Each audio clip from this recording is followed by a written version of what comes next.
a trio of high-profile military shooters hit store shelves this year: Battlefield Bad Company 2, Call of Duty Black Ops, and Medal of Honor. All three offer a mixture of military realism and over-the-top action in their campaigns, as well as intense, addictive multiplayer. But which is best? In many ways, that depends on what you want out of your game. For some, a fun campaign is what matters most. Others want long-lasting competitive multiplayer, and then there are those little extras, cool modes and other bonus content that makes the overall package worthwhile. So let's take a look at these three areas and see which shooter is champion, in this showdown at least. Battlefield Bad Company 2 isn't trying to take itself seriously in any way. Sure, it uses realistic weapons and vehicles, but there's plenty of humor to break up any possible tension. Maybe one day we'll visit somewhere like this and not shoot the natives. The campaign is short and not a strong point of the game, the AI is predictable, the objectives uninspired, and the climax not particularly climactic. Black Ops, on the other hand, starts with a bang and really never lets up on the action.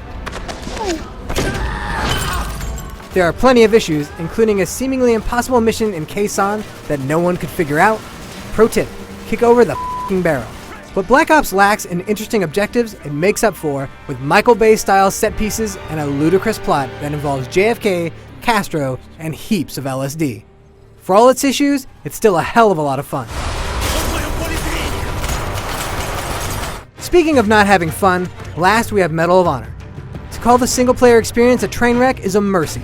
This thing is a mess with mindless AI, a few mission-killing bugs, and a plot that takes itself way, way, way too seriously.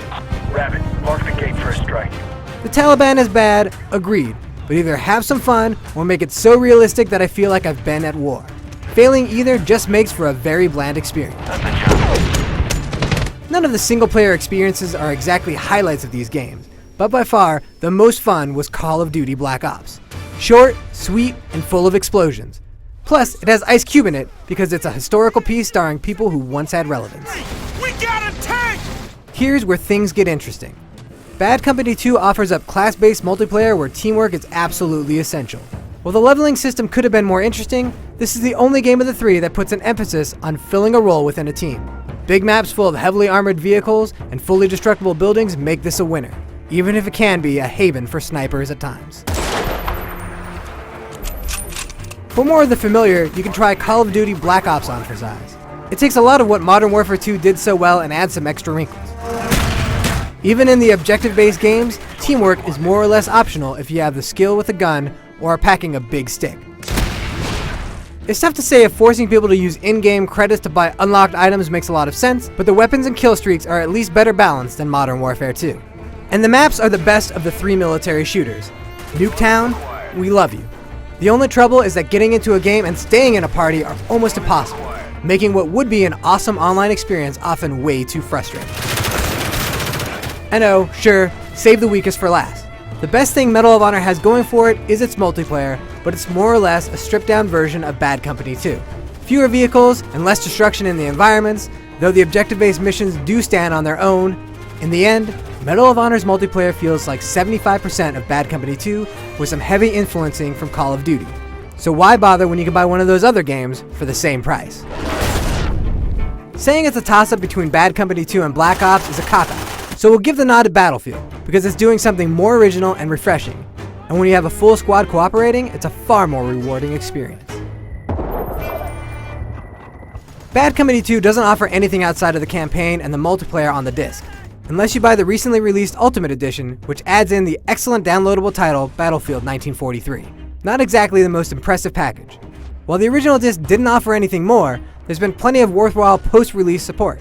If you bought Bad Company 2 new, you got VIP access, which now has brought you 7 free updates. Also incoming is the fully featured, totally awesome Battlefield Vietnam multiplayer expansion pack. Hats off to Treyarch for packing Black Ops to the brim with content. There's a ton of stuff to do outside of the campaign and competitive multiplayer, including a Left 4 Dead style cooperative zombie killing mode starring JFK and Richard Nixon. Tricky Dick is a motherfucker with a shotgun. There's also an incredibly cool retro top-down shooter called Dead Ops, and a computer you can hack into and play Zork. Yes, Zork. It's a text adventure. Aren't the graphics sweet? Medal of Honor offers no bonuses unless you count being able to give your character a beard some sort of extra. The only decent bonus is that owners of the limited edition get access to the Battlefield 3 beta, which will be launching by August 2011. Something to hold out hope for. This one isn't close. Not only does Call of Duty Black Ops have far more than Medal of Honor or Bad Company 2, but the bonus features are actually the best part of the game. Dead Ops could be its own downloadable title, and you get it for free. If we figured out anything, it's that Medal of Honor pulls up the rear of this little military choo-choo train. The choice between Black Ops and Bad Company 2 really comes down to the importance of competitive multiplayer. If that's your main focus, then Battlefield is the best choice. But if it's single player, co-op, or pure value for the money, the winner is Call of Duty Black Ops. If forced to make a choice, I'm gonna have to side with Black Ops. Bad Company 2 gets a lot right, but the latest Call of Duty offers a lot more bang for your buck. And my buck likes to get banged. Gentlemen, lock and load.